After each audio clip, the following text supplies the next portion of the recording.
आज की वीडियो में हम इलेक्ट्रोकेमिस्ट्री में एनसीईआरटी एक्सरसाइज एंड इंटरेस्ट के क्वेश्चन की स्टडी करेंगे।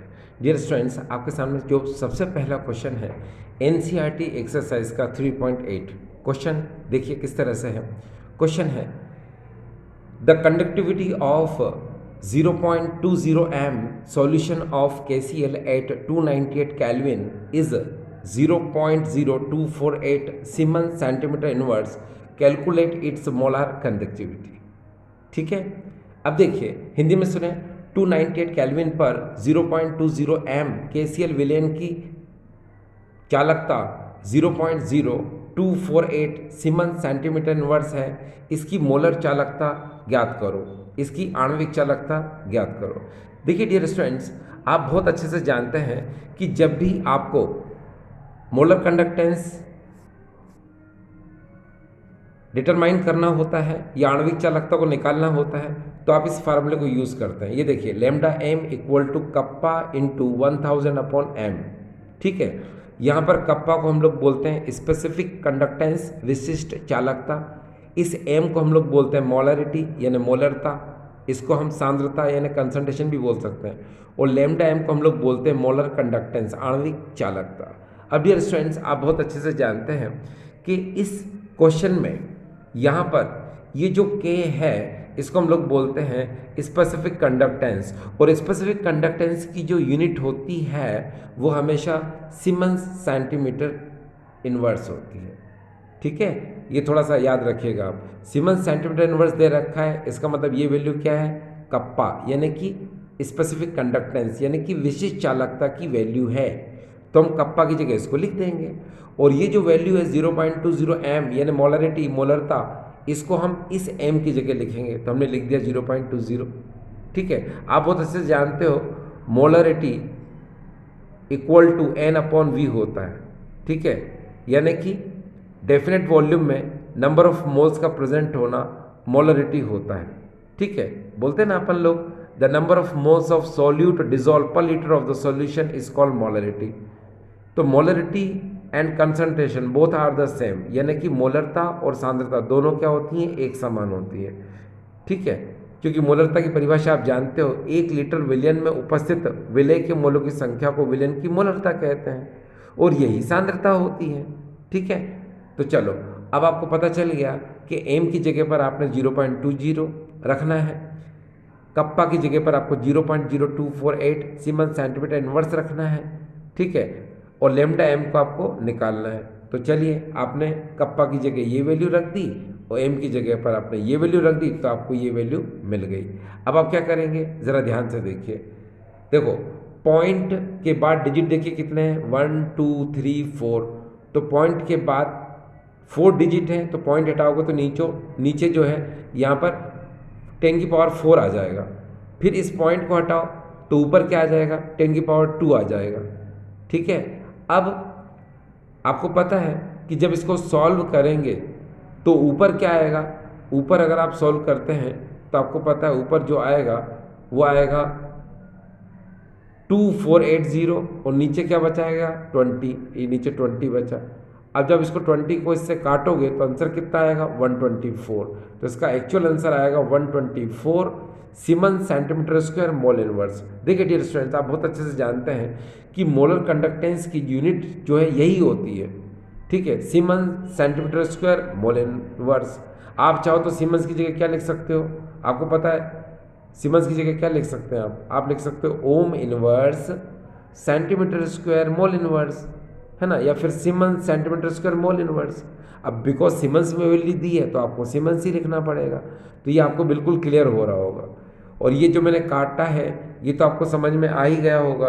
ठीक है, और अगर आपको ऐसा लगता है कि समझ में नहीं आया तो ठीक है, मैं आपको इसको समझा देता हूँ। ये देखिए, आपको यहाँ पर इसको समझाने की कोशिश करता हूँ। देखिए कैसे, 0.0248। ठीक है, फिर इनटू में क्या था 1000। ठीक है, फिर नीचे क्या था यहाँ पर 0.20 था। अब देखिए पॉइंट के बाद डिजिट कितने, 1 2 3 4, तो पॉइंट हटा दिया, नीचे 10 की पावर 4 आ गया। पॉइंट के बाद 2 डिजिट हैं, पॉइंट हटाओ 10 की पावर क्या आ जाएगा 2 आ जाएगा। ठीक है, अब देखिए ये 4 है। ठीक है, 10 की पावर 4 है, इसको काट दिया तो अभी भी 10 की पावर 2 नीचे बचा, ठीक है। फिर 10 की पावर 2 फिर से काट दो तो यहाँ क्या बचा, 10 बचा। इस 10 का मल्टीप्लाई करो 248 में तो क्या हो जाएगा, 2480 हो जाएगा। और नीचे क्या कितना बचा है, 20, 0 से 0 कैंसिल करो और 2 से काट दो तो कितना आ जाएगा, ये 124 आ जाएगा। बोलो क्लियर, ठीक थी स्टूडेंट्स। चलिए अब हम इसी तरह से अगला क्वेश्चन ले रहे हैं आपके लिए।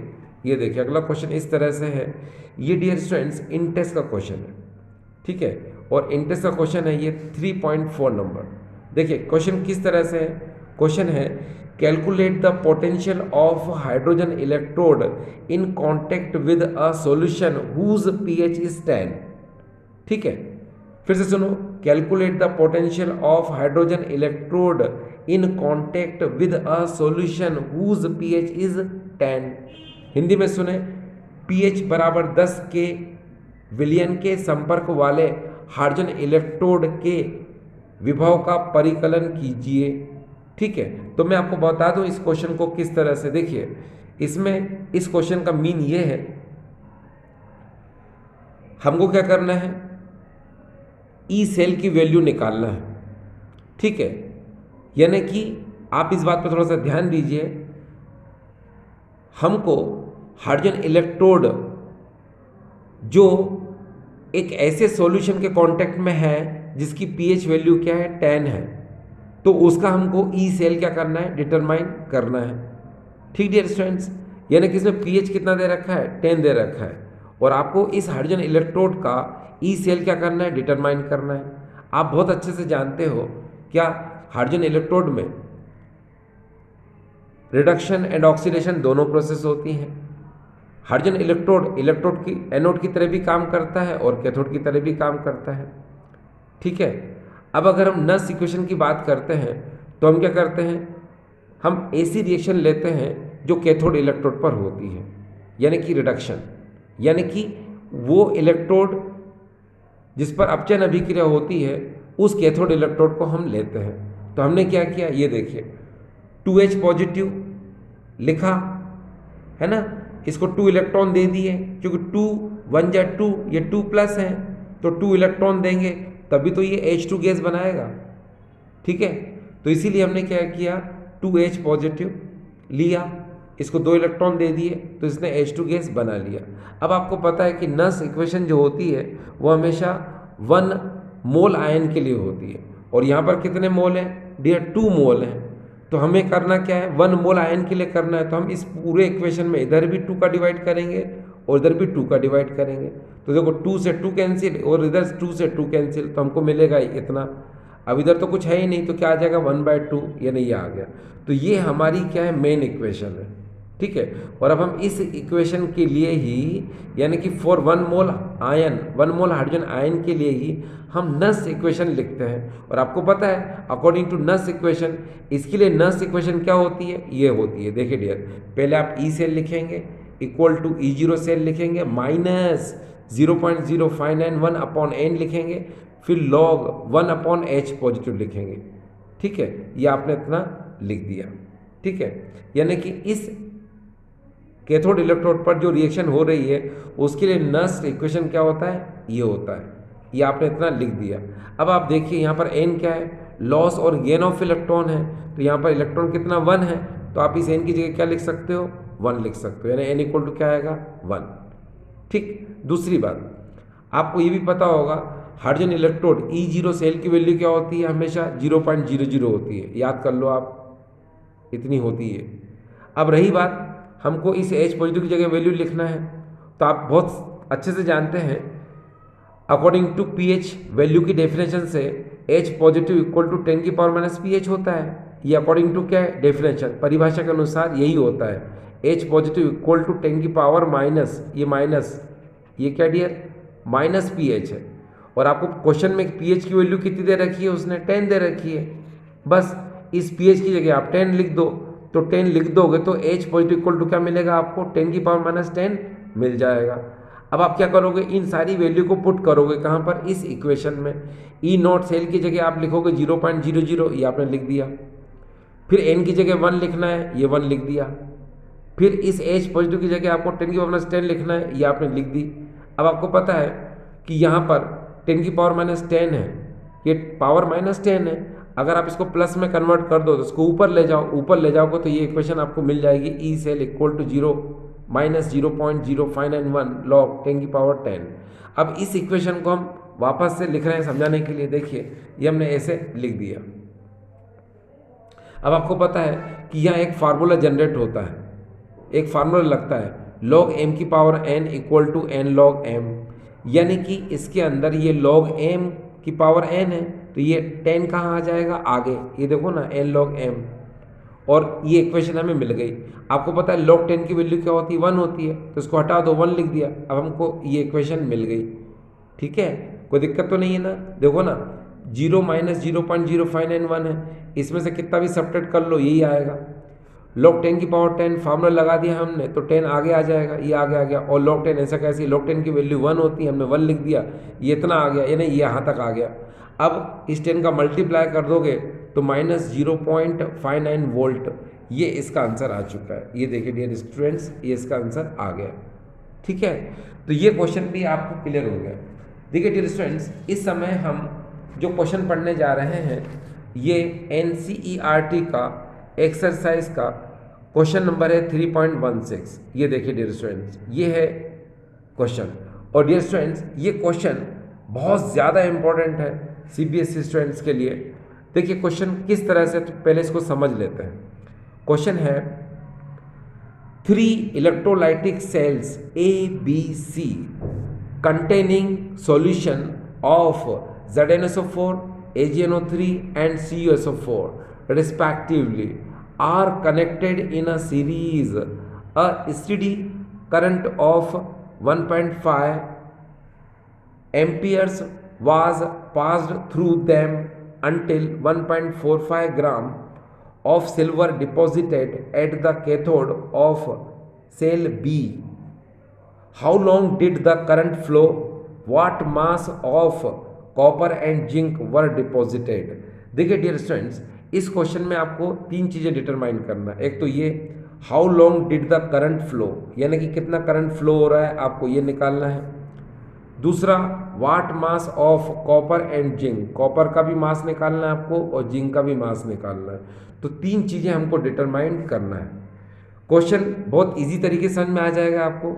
देखिए इसमें यह है कि हमारे पास 3 इलेक्ट्रोलाइटिक सेल है ABC, ठीक है, और उनमें सॉल्यूशन क्या है, पहले A में ZnSO4 है, B में AgNO3 और C में CuSO4 है।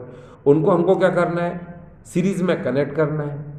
ठीक है, क्या करना है, सीरीज़ में कनेक्ट करना है, और उसमें हमको 1.5 करंट एम्पियर को क्या करना है, उसके अंदर पास करना है। क्या करना है, पास करना है। और तब तक आपको पास करना है क्या, कि जब कैथोड पर, कहाँ पर, जो सेल B है उस पर 1.45 ग्राम क्वांटिटी डिपॉजिट नहीं हो जाती, तब तक आपको उसमें करंट जो है पास करना है। बस फिर आपको क्या निकालना पड़ेगा, आपको पहले टाइम निकालना पड़ेगा। ठीक है, ये देखिए, फिर आपको मास निकालना पड़ेगा कॉपर का एंड जिंक का। अभी आपको समझ में आ जाएगा, बहुत अच्छे से समझाने की कोशिश करूंगा मैं आपको। पहले हम हिंदी मीडियम स्टूडेंट्स के लिए एक बार क्वेश्चन पढ़ दें। देखिए डियर स्टूडेंट्स, हिंदी में सुने। क्वेश्चन इस तरह से है, ZnSO4, AgNO3 एवं CuSO4 विलयन वाले 3 विद्युत अपघटनी सेलों ABC को श्रेणीबद्ध किया गया एवं 1.5 एम्पियर की विद्युत धारा सेल B के कैथोड पर 1.45 ग्राम सिल्वर निक्षेपित होने तक लगातार प्रवाहित की गई। कितने समय तक विद्युत धारा प्रवाहित हुई? निक्षेपित कॉपर एवं जिंक का द्रव्यमान क्या होगा? तो डियर स्टूडेंट्स, इस क्वेश्चन को हमें बेहतरीन तरीके से समझना है, बहुत अच्छे से। देखिए यहाँ पर आपको मैं समझाता हूँ इस क्वेश्चन को। देखो डियर स्टूडेंट्स, यहाँ पर मैंने 3 इलेक्ट्रोलाइटिक सेल लिए हैं, 3 विद्युत अपघटनी सेल मैंने लिए हैं। देखिए ये पहला A सेल है, ठीक है, जिसमें मैंने ZnSO4 सॉल्यूशन को भर दिया। ठीक है, फिर ये B दूसरा सेल है जिसमें मैंने AgNO3 सॉल्यूशन को भर दिया। फिर ये तीसरा सेल है C, जिसमें मैंने CSO4 विलेन को भर दिया। फिर इसको मैंने सीरीज में यानी श्रेणी क्रम में इस तरह से लगा दिया। अब मैं क्या करूँगा, इसको यहाँ पर 1.5, आपको पता है क्वेश्चन में कितना बोला था उन्होंने 1.5, तो मैं यहाँ पर क्या करूँगा, इस बैटरी के थ्रू 1.5 एम्पियर के करंट को मैं पास करूँगा इस सभी में। ठीक है, तो क्या होगा कि आपको पता है कि जो भी ये ZnSO4 में प्रेजेंट Zn2 पॉजिटिव है ये कैथोड पर डिपॉजिट होगा। AgNO3 में जो Ag पॉजिटिव है ये भी कैथोड पर डिपॉजिट होगा, और CSO4 में जो Ce2 पॉजिटिव ये भी कैथोड पर डिपॉजिट होगा। तो उसने क्या कहा, उसने ये कहा कि 1.5 एम्पियर करंट को जब हम इन तीनों सेल में, है ना, एक साथ पास करते हैं, और हम तब तक पास करेंगे जब तक कि इस बी सेल में जो कैथोड है, अब कैथोड कहाँ है, ये है, यहाँ पर उसकी क्वांटिटी कितनी डिपॉजिट हो जाए। तो आपको पता है कि उसने क्वांटिटी बोली थी यहाँ पर 1.45 ग्राम, यानी कितनी यहाँ पर कितनी क्वांटिटी डिपॉजिट हो जाए, यहाँ पर ये यहाँ लिख देता हूँ मैं 1.45 ग्राम, है ना। ये Ag पॉजिटिव यहाँ पर Ag में कन्वर्ट होकर डिपॉजिट हो जाएगा, तब तक आपको इसको 1.5 एम्पियर करंट को इसको पास कराना है। ठीक डियर स्टूडेंट्स, चलिए अब आपको ये तो क्लियर हो गया कि क्वेश्चन में क्या बोला उसने। क्वेश्चन में बोला कि 3 सेल हैं ABC, पहले में ZnSO4, दूसरे में AgNO3, तीसरे में CSO4 है। ठीक है, और हम तीनों को सीरीज में कनेक्ट कर देते हैं, श्रेणी क्रम में जोड़ देते हैं, और 1.5 एम्पियर करंट को तीनों में एक साथ हम पास करते हैं, तब तक पास करते हैं जब तक कि B के कैथोड पर जो Ag की क्वांटिटी 1.45 डिपॉजिट नहीं हो जाती, तब तक हम क्या करेंगे, इसमें इलेक्ट्रिसिटी पास करेंगे। उसके बाद क्या, हमको जो उसने 3 चीज़ें निकालने को बोला है वो 3 चीज़ें निकाल लेंगे हम। क्या क्या बोला उसने हमको, उसने कहा how long did the current flow, फिर what mass of copper and zinc were deposited. बस चलो अब देखिए कैसे। डियर स्टूडेंट्स, आप बहुत अच्छे से जानते हैं कि ये फार्मूला आपके लिए बहुत ज़्यादा इम्पोर्टेंट है। ठीक है, ये फार्मूला आपको पता है लॉज ऑफ फेराडे के जो लॉ हैं, ठीक है, खासकर इलेक्ट्रोलाइसिस लॉ ऑफ फेराडेज, उससे ये डिराइव हुए हैं। ठीक है, तो आपको बस यहाँ ये याद रखना है, ये जो फार्मूला जिस पे मैंने ये सर्कल बना दिया, ये देखिए, ये आपको प्लीज़ किसी भी तरह से ये याद करना है क्योंकि ये बहुत इंपॉर्टेंट है। ठीक है, देखिए कैसे, Q equal to W into 96500 upon E। ठीक है, और यहाँ पर Q क्या है, आपको पता है करंट इन कूलम, यानी कि कूलम में विद्युत धारा। W क्या है, quantity deposit at cathode, cathode पर एकत्रित मात्रा किसकी, उस धातु की, उस मेटल की। और E को हम लोग बोलते हैं इक्विवेलेंट वेट, यानी कि E मतलब होता है तुल्यांकी भार। ठीक है, ये फार्मूला आप दिमाग में रखिए। दूसरी बात डियर स्टूडेंट्स, अगर करंट हमको कूलम में दिया है तो ये वाला फार्मूला यूज़ करना है, और अगर आपको करंट एम्पियर में दिया है तो आप क्या करोगे, पहले Q की जगह पर आप IT रख सकते हो, क्योंकि आपको पता है Q इक्वल टू IT होता है। I यहाँ पर क्या है, करंट इन एम्पियर, और T यहाँ पर क्या है, टाइम इन सेकंड है। अब देखिए मैं यहाँ पर क्या करूँगा कि मुझे यहाँ पर सबसे पहले टाइम फाइंड करना है, तो मैं टाइम फाइंड करने के लिए पहले मैं Q निकालूंगा इस फार्मूले से। जब मेरा Q निकल जाएगा तो मैं उसको यहाँ रखूँगा और फिर टाइम यहाँ से निकाल लूँगा। ठीक है, क्योंकि Q मैंने क्यों निकाला, ताकि मुझे मास निकालने में इजी हो जाए। ठीक है, क्योंकि मुझे आगे कॉपर और जिंक का मास डिटरमाइन करना है इसलिए। ठीक है, तो देखिए मैंने ये फार्मूला यूज़ कर लिया इतना। अब आपको करना क्या है, यहाँ पर थोड़ा सा ध्यान रखना कि Q ऐसा कैसे ही आएगा, ये आ गया। W आपको पता 1.45, ये देखिए यहाँ पर ये 1.45 ग्राम जो Ag डिपॉजिट हुआ है वो आपने यहाँ पर लिख दिया, ये W की जगह 1.45 ये लिख दिया। फिर 96500 ये ऐसा कैसे लिख दिया। अब आपको पता है AgNO3 में जो Ag है, Ag पर सिंगल पॉजिटिव होता है, यानी चार्ज, यानी Ag पॉजिटिव का मतलब होता है ये Ag पॉजिटिव। अगर इसको एक इलेक्ट्रॉन दे दो तो कन्वर्ट किस में होता है, ये Ag में। तो यहाँ पर नंबर ऑफ इलेक्ट्रॉन कितना है, एक ही है यहाँ पर। इसीलिए जो एटॉमिक मास होता है उसमें 1 का डिवाइड कर देते हैं हम, तो क्या आ जाता है, इक्विवेलेंट वेट आ जाता है ना। ठीक है, तो यहाँ डिपॉजिट डिवाइड करो मत करो एक ही बात है। तो यहाँ पर ई का जो इक्विवेलेंट वेट है वो 108 हम लिख देते हैं। ये देखिए हमने लिख दिया, क्योंकि इसका एटॉमिक मास और इक्विवेलेंट वेट दोनों सेम ही रहेंगे। अब इतना लिखने के बाद आप क्या करोगे, इसको मल्टीप्लाई करके जब डिवाइड करोगे तो क्यू की वैल्यू आएगी 1295.6। ये कूलम में इतनी वैल्यू आ गई आपकी। ठीक है, अब आप जानते हो Q equal to I T होता है। ठीक है, आपको T फाइंड करना है तो T को यहीं रहने दो, I को नीचे ले आओ, Q अपॉन I हो जाएगा। ठीक है, अब आपने Q की वैल्यू ये रख दी 1295.6 और I की वैल्यू आपने ये 1.5 एम्पियर रख दी। आपको पता है कूलम किस में होता है, एम्पियर इंटू सेकेंड में होता है। एम्पियर से एम्पियर कट जाएगा, सेकंड में आंसर आ जाएगा, क्योंकि जब आप इसमें इसका डिवाइड करोगे 1.5 का तो 863 सेकंड ये आपका टाइम फाइंड हो चुका है। ये देखिए आपका टाइम आ गया। ठीक है, तो टाइम तो आपका निकल गया। अब आपको क्या करना है, ZnSO4 सॉल्यूशन में आपको उस कैथोड इलेक्ट्रोड पर जो Zn डिपॉजिट हुआ था उसकी क्वांटिटी निकालना है।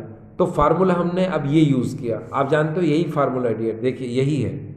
बस हमको W निकालना था तो हमने E को Q के पास पहुंचा दिया और अपॉन में 96500 लिख दिया तो W हमारा हो जाएगा। ये देखिए ये फार्मूला आ गया। अब आपको पता है W आपको निकालना है तो Q की वैल्यू कितनी है 1295.6। ये देखिए ये Q आपने लिख दिया। अब इक्विवेलेंट वेट जो Zn का होता है वो 65.3/2 होता है।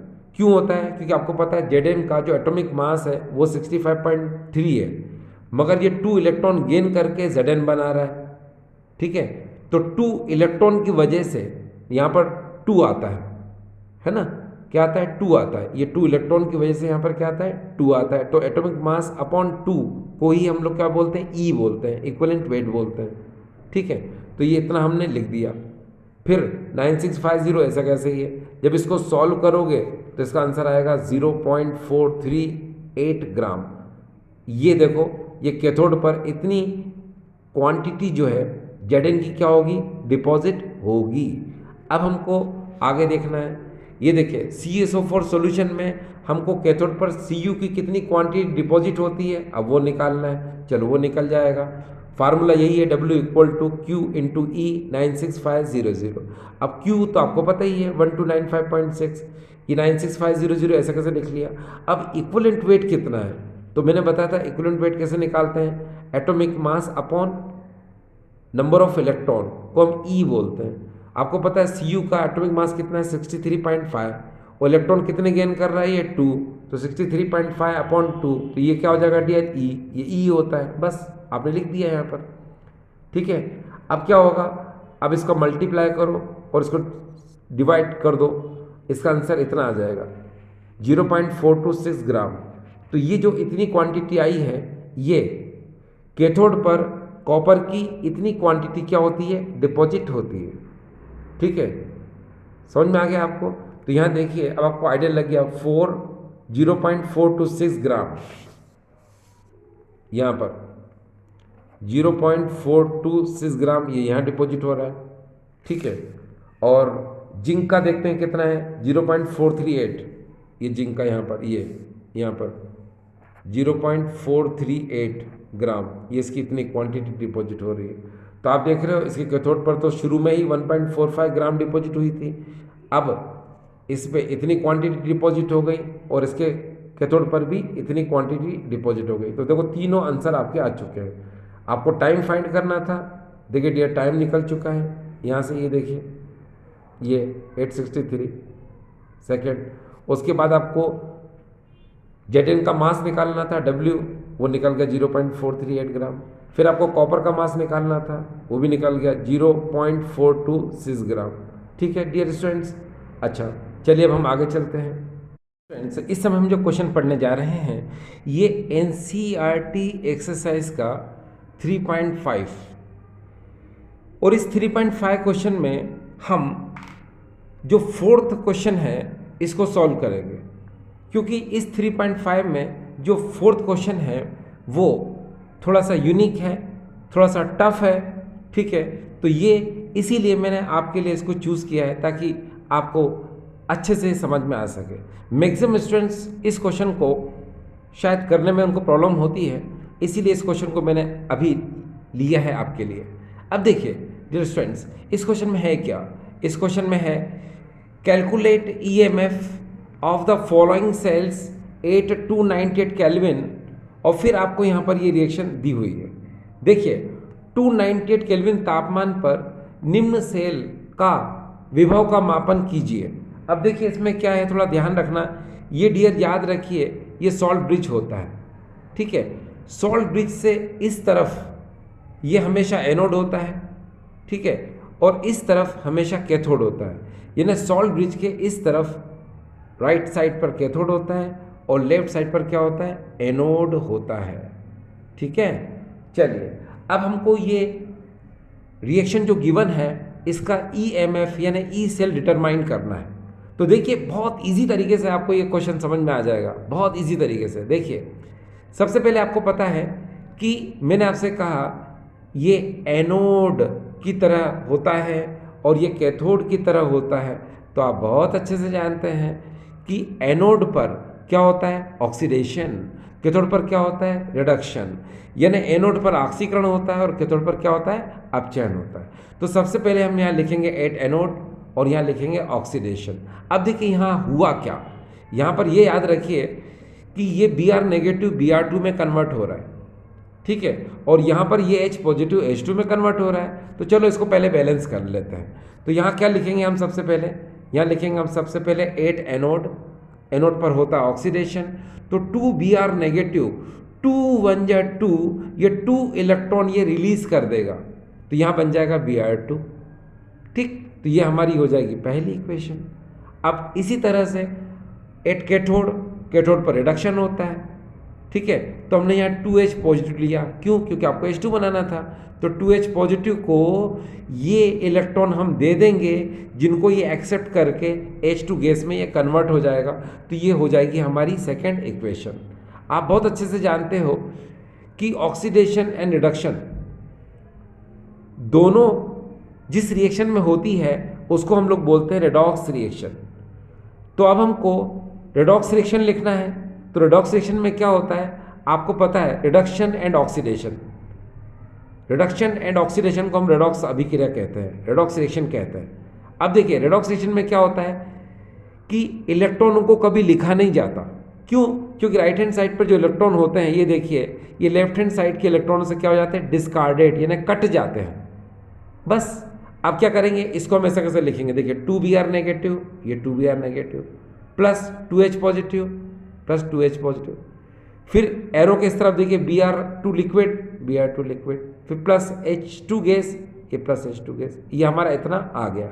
अब डियर स्टूडेंट्स ये रिएक्शन हमारे लिए बहुत ज़्यादा इंपॉर्टेंट है जो आपके सामने नज़र आ रही है।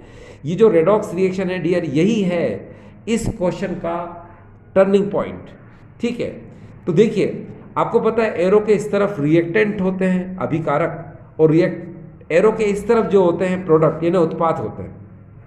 अब आप इस एरो के इस तरफ देखिए, क्या आपको कोई आयंस नजर आ रहे हैं, यानी इस प्रोडक्ट में कोई भी आयंस नहीं है। तो आप यहाँ लिख दो नो आयंस, और आपको पता होना चाहिए जब प्रोडक्ट में कोई आयंस नहीं होते हैं तो प्रोडक्ट इक्वल टू क्या होता है, वहाँ पर 1 होता है। यही तो मैंने आपसे कहा था इस क्वेश्चन का टर्निंग पॉइंट डियर यही है, ठीक है। क्या, एक बार फिर से देखिए, जब आपने इस ऑक्सीडेशन एंड रिडक्शन से इस रेडॉक्स रिएक्शन को आपने ऑब्टेन किया, तो एरो के इस तरफ रिएक्टेंट हैं, ये प्रोडक्ट हैं। इस रिएक्टेंट साइड पर देखिए आपको आयंस नजर आ रहे हैं, Br नेगेटिव H पॉजिटिव, ये आयंस बोलते हैं इनको। मगर राइट हैंड साइड पर ये जो प्रोडक्ट है इसमें देखिए कोई भी आयंस नहीं है, ना कोई पॉजिटिव है ना नेगेटिव है। तो इस सिचुएशन में क्या होता है कि जो प्रोडक्ट होता है उसकी वैल्यू हमेशा क्या होती है डियर, 1 होती है। यस, अब डियर स्टूडेंट्स एक बात जरा गौर से देखें, आपको ई सेल फाइंड करना है। तो ई सेल का फार्मूला क्या होता है, E cell equal to E0 cell minus 0.0591 upon n log product upon reactant, यानी कि प्रोडक्ट अपॉन रिएक्टेंट, ठीक है। तो ये तो हम ई सेल तो निकालेंगे ही, मगर इस क्वेश्चन में देखिए आपको E0 सेल तो दिया ही नहीं है। तो E0 सेल निकालने के लिए आपके पास एक फार्मूला होता है, ये देखिए E0 cell equal to E0 cathode minus E0 anode. ठीक है, तो आपको पता है कि देखिए यहाँ पर एरो के इस तरफ क्या होता है, कैथोड होता है, ये सॉल्ट ब्रिज के इस तरफ क्या होता है, कैथोड होता है, और सॉल्ट ब्रिज के इस तरफ क्या होता है, एनोड होता है। कैथोड पे कौन है यहाँ पर, हाइड्रोजन, ठीक है, जिसकी वैल्यू होती है 0.00 वोल्ट। और यहाँ पर सॉल्ट ब्रिज की इस तरफ कौन है, Br2 और Br नेगेटिव ये है। तो इसकी जो वैल्यू होती है वो होती है डियर 1.08। ये इलेक्ट्रोकेमिकल सीरीज में इसकी वैल्यू गिवन है, वहीं से लिखा है क्या कि इसकी वैल्यू क्या होती है, 1.08 होती है। ठीक है, तो अब आप करेंगे क्या, देखिए आपने कैथोड E0 कैथोड पर आपने E0 H positive upon H लिखा, ये माइनस ऐसे कैसे आ जाएगा, और E0 एनोड पर आपने E0 Br2 upon Br negative लिख दिया। इसकी वैल्यू तो डियर आपको पता है 0.00 वोल्ट होती है, क्योंकि ये स्टैंडर्ड हाइड्रोजन इलेक्ट्रोड, ठीक है, ये वही है, इसलिए इसकी वैल्यू कितनी है 0.00 वोल्ट होती है। इसको लिख लिया आपने, और इसकी वैल्यू इलेक्ट्रोकेमिकल सीरीज यानी कि विद्युत रासायनिक श्रेणी की सहायता से लिख दी, 1.08 वैल्यू थी। ठीक है, लिखने के बाद जब इसको सॉल्व करोगे तो E0 सेल आएगा -1.08 वोल्ट। तो डियर देखिए E0 सेल आ चुका आपका -1.08 वोल्ट। अब डियर स्टूडेंट्स एक बात है, क्या ये फार्मूला हमको फिर से यूज करना पड़ेगा, क्यों, क्योंकि E0 सेल की वैल्यू हम निकाल चुके हैं। ठीक है, और N का मतलब आपको पता है, N का मतलब होता है लॉस और गेन ऑफ इलेक्ट्रॉन। तो देखिए यहाँ पर ये 2 इलेक्ट्रॉन लूज हो रहे हैं, 2 इलेक्ट्रॉन गेन हो रहे हैं, तो N की जगह पे क्या आएगा, 2 आ जाएगा। ठीक है, तो यहाँ तक इस फार्मूले में क्लियर है। देखो E0 सेल जो आपने निकाला -1.08 वो यहाँ लिख देंगे आप, N की जगह पे आप 2 लिख देंगे। ठीक है, और प्रोडक्ट की जगह डियर क्या लिखेंगे आप, 1 लिखेंगे। याद रखना प्रोडक्ट की जगह कोई आयंस नहीं है, इसलिए क्या लिखेंगे आप, 1 लिखेंगे। और रिएक्टेंट की जगह पर ये जो होते हैं आयंस, इन्हीं को लिखा जाता है। ठीक है, ठीक है, किस फॉर्म में लिखा जाता है, मोलार कंसंट्रेशन में, यानी कि आणविक सांद्रता के रूप में लिखा जाता है। तो क्या होगा जब हम ऐसा लिखेंगे, तो देखिए फार्मूला आपके सामने आपको नजर आ रहा है, ये देखिए अब मैंने वैल्यू पुट कर दी है। ई सेल ऐसा कैसे ही लिखा, इसकी जगह जो वैल्यू मैंने निकाली वो लिख दी, N की जगह पे मैंने 2 लिख दिया। ठीक है, प्रोडक्ट की जगह 1 आता है, ये लिख दिया मैंने। अब आपको पता है, ये देखिए यहाँ 2Br नेगेटिव, तो जब आप मोलार कंसंट्रेशन में लिखते हैं तो जो आगे नंबर ऑफ मोल्स होते हैं ये हमेशा कहाँ चले जाते हैं, पावर में। तो इसीलिए अब आप क्या कर सकते हो, इसीलिए अब आप इसको Br नेगेटिव पावर में 2 लिख दिया। सिमिलरली H पॉजिटिव के साथ भी आपने वो किया, H पॉजिटिव और पावर में 2 लिख दिया। ठीक है ना, कोई दिक्कत तो नहीं है, यहाँ तक आपको दिक्कत नहीं आनी चाहिए डियर। देखिए ये 2Br नेगेटिव था, तो इसको क्या किया भाई हमने, Br नेगेटिव मोलार कंसंट्रेशन लिख के ये जो वैल्यू है पावर में लिख दी, बस। इसी तरह से हमने इसके साथ भी किया। ठीक है, अब देखिए क्या हुआ, यहाँ पर ये जो वैल्यू है 0.0591, इसको 2 से डिवाइड कर देंगे तो ये वैल्यू इतनी आ जाएगी, और ये तो ऐसे कैसे लिखा हमने। ठीक है, अब डियर स्टूडेंट देखिए यहाँ पर Br नेगेटिव और H पॉजिटिव की वैल्यू क्वेश्चन में हमको गिवन है। देखिए मैं बताता हूँ कहाँ गिवन है, ये देखिए डियर Br नेगेटिव की वैल्यू है 0.010, ये हम Br नेगेटिव की जगह लिखेंगे, और H पॉजिटिव की जगह वैल्यू है 0.030, ये हम H पॉजिटिव की जगह इस वैल्यू को पुट करेंगे। तो चलो पुट कर देते हैं, जब पुट करेंगे तो हमको इस तरह से इक्वेशन मिल जाएगी। Br नेगेटिव की वैल्यू हमने ये लिख दी, ठीक है, और हमने H पॉजिटिव की वैल्यू ये लिख दी। ठीक है, जो कि हमको क्वेश्चन में गिवन है। ठीक है, अब हम क्या करेंगे, देखो इसको स्क्वायर कर दो तो 10 की पावर -4 हो जाएगा, और जब इसको स्क्वायर करेंगे तो 9 × 10 की पावर -4 हो जाएगा। ठीक है, अब बाकी इतने इस चीज़ को हमने वैसा वैसा फिर से लिख लिया।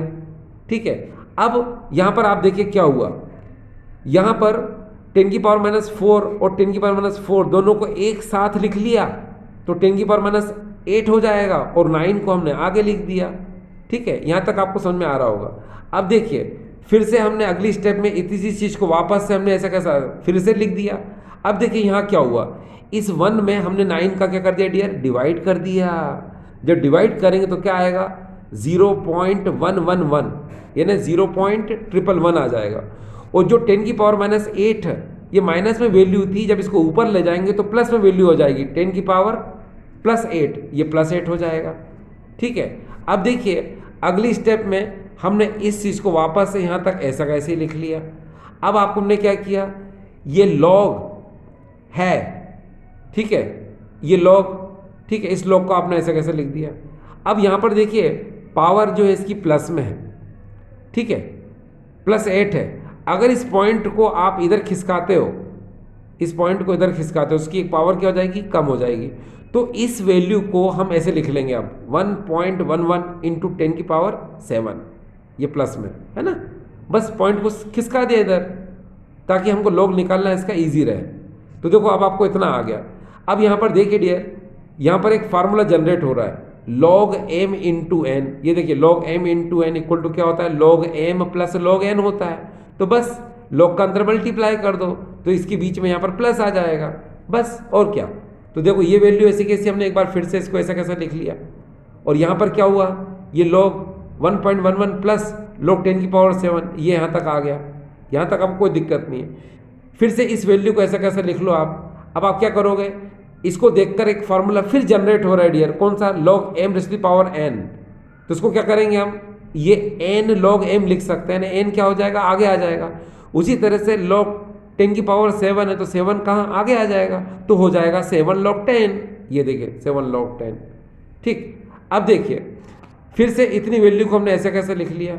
अब आपको मैं बता दूं log 10 की वैल्यू तो 1 होती है, इसको हटा दो तो यहाँ पर प्लस 7 ऐसा कैसे आ जाएगा। और log 1.11 है तो डियर आपको log टेबल में जब log 1.11 को देखोगे तो इतना आंसर आपका आ जाएगा। आपको करना कुछ नहीं है, आपको पता है लॉगरिथम टेबल में करते क्या हैं कि 1.11 है, जैसे ये है 1.11 है तो पॉइंट हटा दो आप। अब आप 11 को 1 में देखो तो 11 को 1 में देखेंगे आप तो आपको वैल्यू मिलेगी 0.0453, बस उसको लिखना है, वो आपने इतना लिख दिया। अब आपको पता है 7 में इस वैल्यू को आपको ऐड करना है, आपने ऐड कर लिया तो आपको वैल्यू मिल जाएगी 7.0453, ये इतनी वैल्यू आपको मिल गई। फिर क्योंकि ये तो आपने ऐसा कैसे लिखना था, लिख लिया आपने, और इसको ऐड करना था, ऐड कर लिया आपने। अब ये 7.0453 इसको मल्टीप्लाई करना है किसके साथ, इसके साथ।